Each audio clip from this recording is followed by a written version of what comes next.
So I got interested in transfer studies for two reasons. One was I was teaching many years ago, teaching an internship course in an English department that enrolled students who were very capable writers, all seniors, and they prided themselves on their good writing skills, and were then doing internships at local nonprofits and corporations and businesses, and taking a course with me in which we talked about the writing that they were doing on the job in these positions.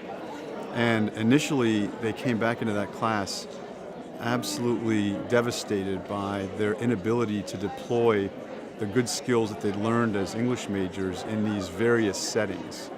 And so I then undertook a study with another person looking at the ways in which they transition from complete lack of knowledge about writing in their new settings to enough knowledge to be at least somewhat capable there. And we tracked some of the sort of emotional changes that they underwent in a series of 9 stages toward a final acceptance and understanding of their new roles. My research has always looked at how literacy is defined, in what contexts, with what consequences and implications for particular groups. And I've always been particularly interested in students, in teachers, writing instructors, and in writing program directors and administrators. So that's a pretty big umbrella, but underneath that umbrella, I've always been interested in how people move among different contexts and what relationships their ideas about literacy have to the contexts where they operate. So that's another, I'm getting narrower and narrower as I go. This particular project that I brought to Elon started because I was talking to a colleague of mine when I arrived at UCSB in the history department. And he said, well, I'm really interested in how people learn to become good historical thinkers. And I said, oh my gosh, I would love to talk with you about that. So I used to be a history teacher, and I'm really interested in how people think about learning and doing and writing, how they define literacy, appropriate and inappropriate literacies, and that was a wonderful context in which to work. And our small study, thanks to Elon, has grown into a very large multi-year project with lots of side projects and just really fascinating work. If you're coming to the transfer research and you haven't been reading it or thinking about it up until then, you kind of walk into it thinking that you understand it, right? That you know what we're talking about here. I mean, by we, I mean all of us. We all use the word transfer. And so you sort of walk in and say, okay, well, I know, I'm just kind of interested in how transfer happens. And so I think if you're new to this, one of the things you might want to do is really start looking at how different kinds of people define transfer, and that it really has been questioned and complicated a lot in terms of not just being static, not just being present moment, not just being individual. And maybe a good place to start with that is the Engstrom book, Between School and Work, because they lay out in an early chapter sort of different ways to look at transfer that I think is really helpful if a person is coming to this for the first time. There are always concepts that help us become part of a community of practice, and the more expert we are in these communities of practice, the less visible the concepts are, or the practices are. And so as we start to think about transfer study or transfer theory, one of the really important cathartic and helpful things is to recognize that we have all these practices that seem so natural and commonsensical to us, and yet are so learned and practiced. And so one of the really important steps of transfer work is to really dig into our own practices and think about what are they, what do they privilege, what values do they reflect in our community, and see them as subjects of study and not as natural things, as in some sense as unnatural things, as Sam Weinberg would say. So one of the great things about the Elon Research Seminar projects is that we are really covering much more breadth than individual projects could. When we think about writing transfer studies, we've historically had projects that dive into one area and is very focused, and it might be a specific context, it might be a specific group of students, a specific critical transition from first year writing to general studies, what have you. What the Elon Research Seminars have allowed us to do is to really scale up from that and look across institutions, across student groups, and across some of the critical transitions that we're studying. So for instance, we have groups that are looking at is how second language writers transfer what they're learning from one language to another language. We've got groups looking at how first year writers transfer their what they learn about rhetorical strategies and writing skills to their writing in their majors, to their general education. We've got groups looking at how students transfer from writing in the college to writing in the workplace, whether it's an internship or after college. And with that complexity, we're also seeing this wonderful mix of methods. So we've got people doing interviews, surveys, analyzing student text, looking at reflections, doing video-based reflections, doing think-aloud protocols, and a whole array of other methodologies that are coming together to give us a fuller picture of what's actually going on. The project has been fascinating because of the different ways in which people are studying transfer and the different spaces in which they're studying transfer between contexts or between large-scale contexts such as types of schools, high school to college, or first-year composition to the disciplines. So that part's been really, really fascinating. It's also been interesting to see how we've struggled with, for example, the terms that we're working with, and what we're really talking about when we talk about transfer. Is that a simple deployment of skills, or is it something more complicated? And so a number of the folks in the study have been looking at interesting ideas about self-efficacy, about students' own sense of themselves as writers, which are much less skills oriented and much less ability oriented than affective. So those are a couple of things I think that have been really quite interesting. So with the broad scope of projects that are coming together under the umbrella of the Elon Research Seminar, we also get a lot of complexity in terms of terms and concepts. So we've got people bringing threshold concepts, activity theory, other learning theories, all coming together into one room where we're trying to talk across these theories. And so sometimes it does get messy, but that messiness actually helps us tease out what we mean, get a little bit more specific about terms, and find other ways to talk about what's happening that hopefully will allow us to then scale up from those institutional and multi-institutional projects to something that gives us a bigger picture of writing transfer. I actually, unlike a lot of people, think we should keep the term transfer. And it's not because I think it's necessarily an accurate term. It's because if we want to engage in conversations with people outside of the discipline and we change the term, we are no longer part of those conversations. And so I think that inside articles or attaching other terms to transfer, like expansive learning, preparation for future learning, there's many different terms, boundary crossing, you could go on and on. I think that we should definitely keep our minds open and as a field develop a set of terms, because I think what's happening is that transfer itself is very limited. It's like take knowledge one place, take it to the other. But the act of doing that is so diverse. Are you adapting it? Are you not? How do dispositions get in the way or facilitate it? So it's a very complex act that we're trying to boil down to a very simple term. And that, of course, is going to fail. But I think for the purposes of engaging in research and scholarship that leaves our field and that has conversations with other people that are in math and science and educational research, we have to keep using the term. And failing to do so kind of takes us out of that conversation. So that's my take on it, but I don't necessarily think the term is a good term. I just think that that's the term that everyone else is using, and we have to maintain that to some extent. I am much fonder now of the language of integration, which is one of the theories that Rebecca Nowacek has offered to us, I think. I've always really liked the language of agency. I much have preferred that over power. I've never really liked the model that's been implicit in power and empowering students. So I've always really been fond of the notion of agency. We had an interesting discussion about transfer and transformative, and the notion of maybe what we're doing is trying to talk about transformative knowledge or tools that allow students to transform prior knowledge or what allows students to transform their learning experiences. And so transformance almost became as much as transference a key word for us. I'm not quite sure that we want to give up transfer yet, because particularly in the ed psychology literature, transfer is such a key word that's already established. So we didn't want to lose it, but for us it seems like the data and looking at the student sample text and the student interviews, particularly starting to think about the contrast that we're noticing between the upper division students and the first year comp students, the way they talk. They'll, for instance, all talk about a thesis statement, but the students in the first year comp will often talk about a thesis as like an easy, solid knowable thing with 3 supporting points. And by the time the students are in their upper division writing the disciplines courses, they're still using thesis. They're actually using it, though, in a much more skilled, and here I'll go, a transformed fashion, where they're talking about how it relates to what they're trying to do in sociology. They might talk, instead of about a thesis with 3 supporting points, a 2-part thesis statement or a qualified thesis statement.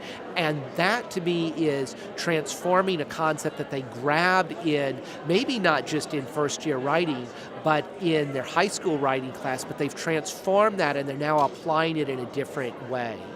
So within the area of content and first-year comp, I've also become interested in the content of other things. I'm teaching technical writing, for example. I'm teaching business writing. I'm teaching a course in book and magazine editing and lots of other things. So I'm seeing all these connections, and I'm starting to think about the greater content. So not just content in first year comp, that of course is an area that we all don't agree on in the field, right? What that content should be.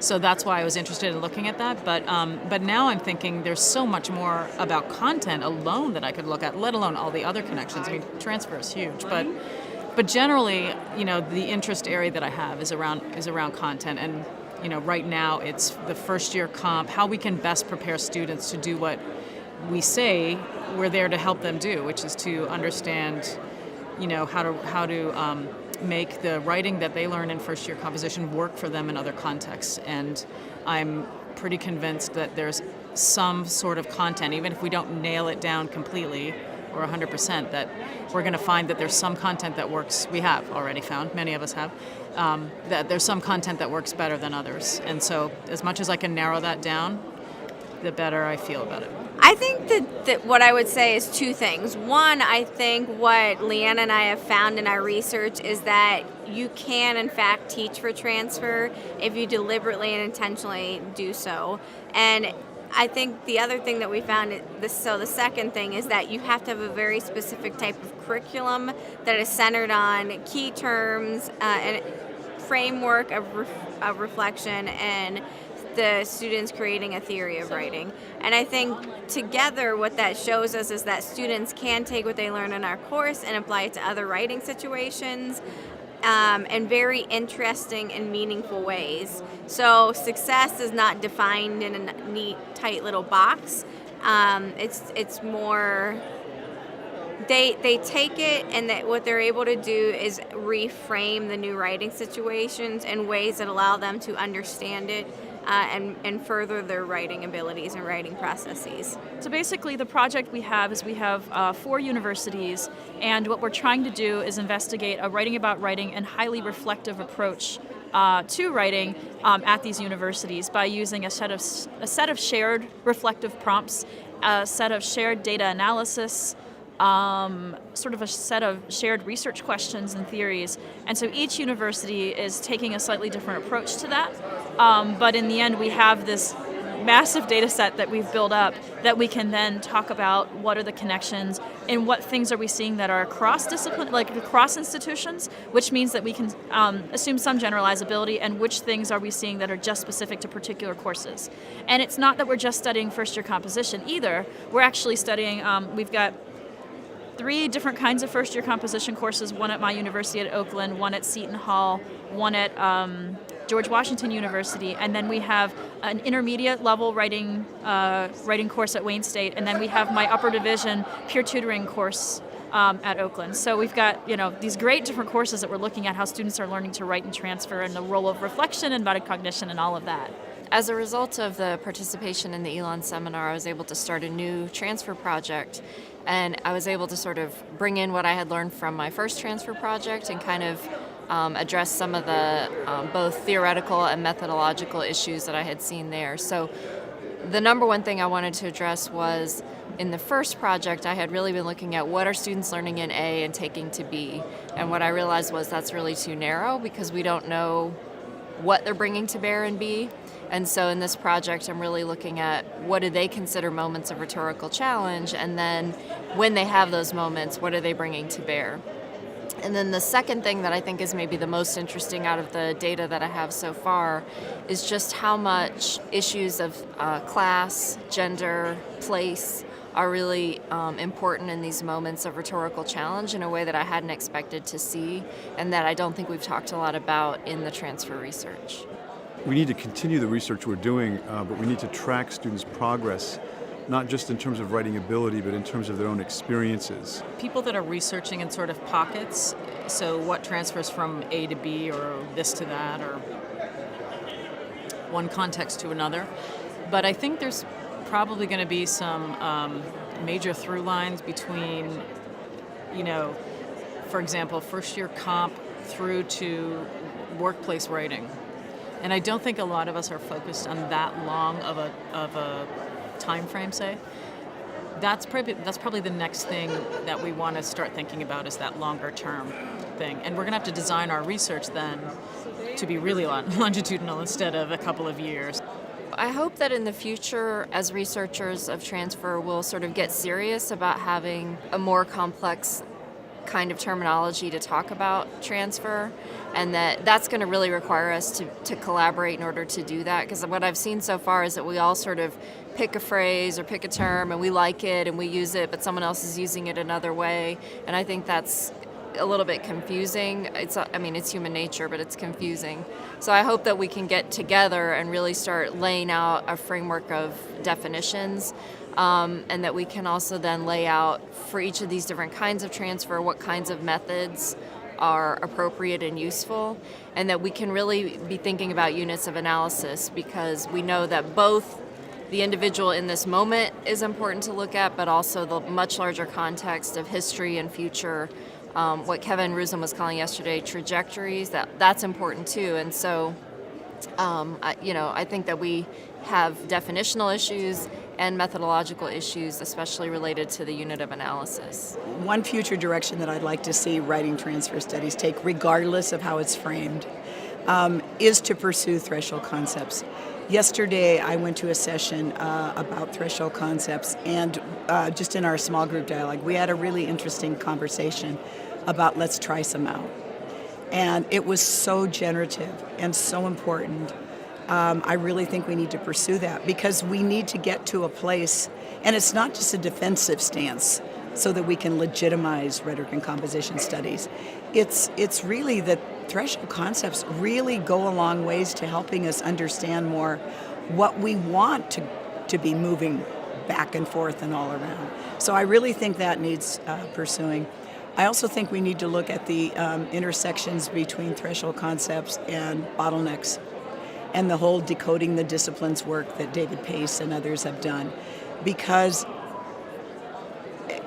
threshold concepts is focusing on the cognitive, but we know there are a whole lot of other issues, and there are cultural, contextual things, why students are in college, the economic, fiscal realities that are driving, that are creating bottlenecks and issues that we need to look at in addition to the cognitive issues. So I'd love to see those being pursued together, and I think they interact with transfer studies a lot.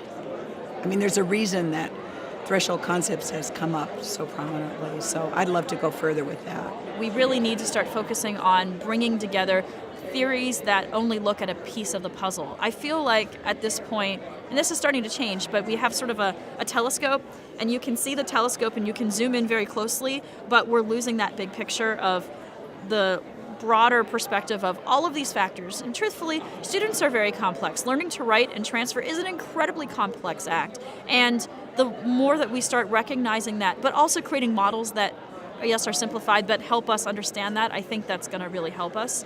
And I think that's what a lot of people are talking about. Certainly, spending more time, part of that's spending more time on our terminology and not using sort of reductionist approaches to study transfer in ways that seem very simple, but are really not. And I also think that we really need a lot more multi-institutional research on transfer, partly because the context issue becomes a real problem. If writing programs are doing certain things, but they're doing it in a particular context, and I wouldn't just say multi-institutional research because that's really hard to do, and if we don't have things like the Elon Seminar, that can't happen, but replication studies, thinking about rad research and applying the idea of replication and aggregability to research. So building on each other's research, directly trying things at new sites, and making sure that journals are willing to publish that kind of stuff. That way we can start building a more broad scholarship of, okay, this happened at Elizabeth Wardle School, okay, this happened at Wayne State, this happened at Oakland University. Hey, look, this is happening everywhere, so maybe we know something now about this. And I feel like those are the kinds of things that we need. And a lot of traditions of research and educational research in the social sciences have that strong emphasis on replicability and aggregability, and I think that we need it more, especially with something as complex as transfer.